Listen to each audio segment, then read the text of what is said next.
শুনছেন আপনারা। আর কলকাতা ঘিরে নানা কথা, নানা ইতিহাস, নানা ব্যক্তিত্বের যে অভিঘাত কলকাতা সংস্কৃতির উপরে, এই সব কিছু আসছে এই অনুষ্ঠানে। আজকে আমরা যাকে নিয়ে কথা বলবো তিনি প্রখ্যাত নট নাট্যকার এবং বিকল্প ধারার স্থপতি বাদল সরকার। আমরা সবাই জানি যে তার শতবর্ষ আমরা পার করে এসেছি, কিন্তু কি হয়, এমন একজন মানুষ, এমন একজন মানুষের সৃষ্টি, সেটা কোনো একটা সময়ের মধ্যে বেঁধে রাখা যায় না। শুধুমাত্র শতবর্ষের মধ্যেই আমি সেটা নিয়ে কথা বললাম এমন হতে পারে না। তাই এই নিয়ে আলোচনা চর্চা চলতেই থাকবে। এই সম্পর্কে বা বাদল সরকারের কাজ সম্পর্কে, তার উপর নির্মিত চলচ্চিত্র সম্পর্কে বলার জন্য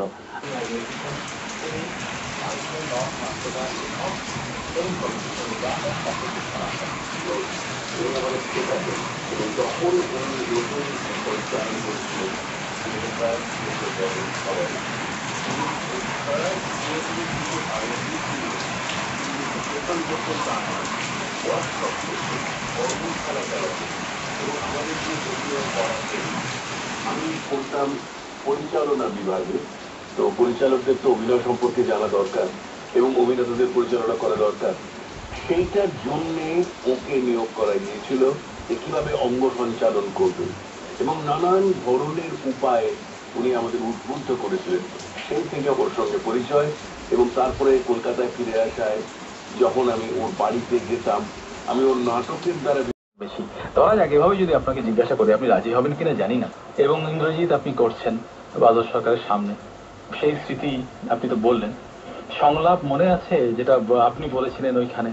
জানি না এতদিন পরে হঠাৎ করে এরকম ইমপ্রম্পচু এরকম একটা ব্যাপার, কিন্তু এটাই হয়তো এই লাইভলি ব্যাপারটা মানুষ হয়তো গ্রহণ করবে যদি কোনো সংলাপ মনে থাকে। আমি যদি আরেকবার থেকে বলতে পারি, বেশ বেশ, যদি আরেকবারে একটা জায়গায় ওই স্বামী স্ত্রীর মধ্যে একটু খটাখটি চলছে এবং নাটকটা কবিতার মতন করে লেখা। তো একজন বলছেন যে এই যে আপনি বলেন আপনার স্ত্রীর কথা, এটা কি সিরিয়াস? বলছে, নয়তো কি ভাবলেন আপনি, পরিহাস? পরিহাস বিধাতার।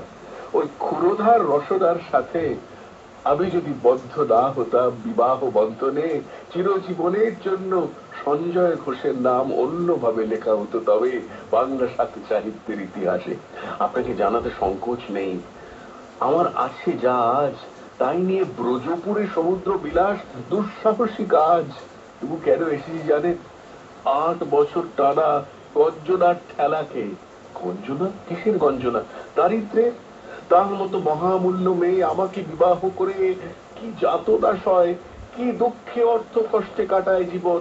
এই কথা, কথাটা মজাটাই ওই গঞ্জনার চাপে লেখারও 12টা বাজে।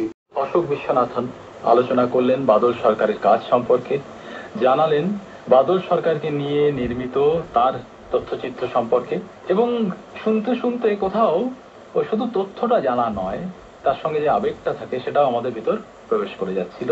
আশা করছি কোনোভাবে আপনাদেরও ছুঁয়ে গেছে। কেমন লাগলো জানাতে ভুলবেন না। অশোক বাবুকে অনেক ধন্যবাদ জানাই স্টুডিওতে এসে কথা বলার জন্য। নমস্কার। নমস্কার।